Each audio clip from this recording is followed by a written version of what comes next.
যশোরে United people's বাংলাদেশের উদ্যোগে সমাবেশ ও গণসংযোগ কর্মসূচি অনুষ্ঠিত হয়েছে।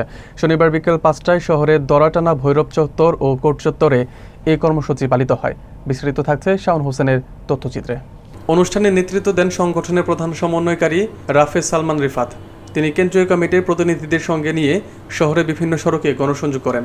এর আগে এক সংক্ষিপ্ত সমাবেশে প্রধান অতিথির বক্তব্যে রাফেজ সালমান রিফাত বলেন, জুলাইয়ের আকাঙ্ক্ষা বাস্তবায়নের লক্ষ্যে সকল নাগরিককে ইউনাইটেড পিপলস বাংলাদেশের সাথে একতাবদ্ধ হয়ে বৈষম্যবিহীন ও সমৃদ্ধ বাংলাদেশ গঠনে ভূমিকা রাখার আহ্বান জানান। সমাবেশে সভাপতিত্ব করেন সংগঠনের কেন্দ্রীয় কমিটির সদস্য দেলোয়ার হোসেন শিশির। এ সময় আরও উপস্থিত ছিলেন কেন্দ্রীয় সদস্য তাফহিদুল ইসলাম ফাহিম, আল ফাত্তা, সোয়াইফ হোসেন, হাবিবুর রহমান নাসির, ত্রিনা খাতুন সহ সংগঠনের অন্যান্য নেতৃবৃন্দ। গণসংযোগ কর্মসূচির মাধ্যমে সাধারণ মানুষের মাঝে সংগঠনের বার্তা পৌঁছে দেওয়ার পাশাপাশি ভবিষ্যৎ রাজনৈতিক কর্মপন্থা নিয়েও দিক নির্দেশনা দেওয়া হয়। জুলাইয়ের শহীদ এবং আহত যারা হয়েছেন তাদের মর্যাদা নিশ্চিত করার জন্য জুলাইয়ের গণ অভ্যুত্থানের উপর যে ঘোষণাপত্র আমরা দাবি করেছি সেই ঘোষণাপত্র আদায় করার জন্য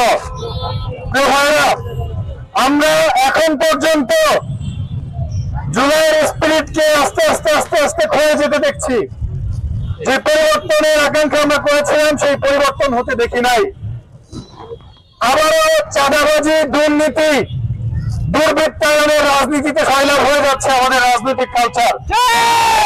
এই রাজনৈতিক কালচারকে আমরা পরিবর্তন করতে চাই। আমরা গণতান্ত্রিক মূল্যবোধকে ধারণ করে ফ্যাসিবাদের কবর রচনা করতে ফ্যাসিস্ট খুনি হাসিনাকে যেভাবে দিল্লিতে পাঠিয়েছি, এই বাংলাদেশে আর কখনো ফ্যাসিবাদ আমরা আসতে দিব না ইনশাআল্লাহ।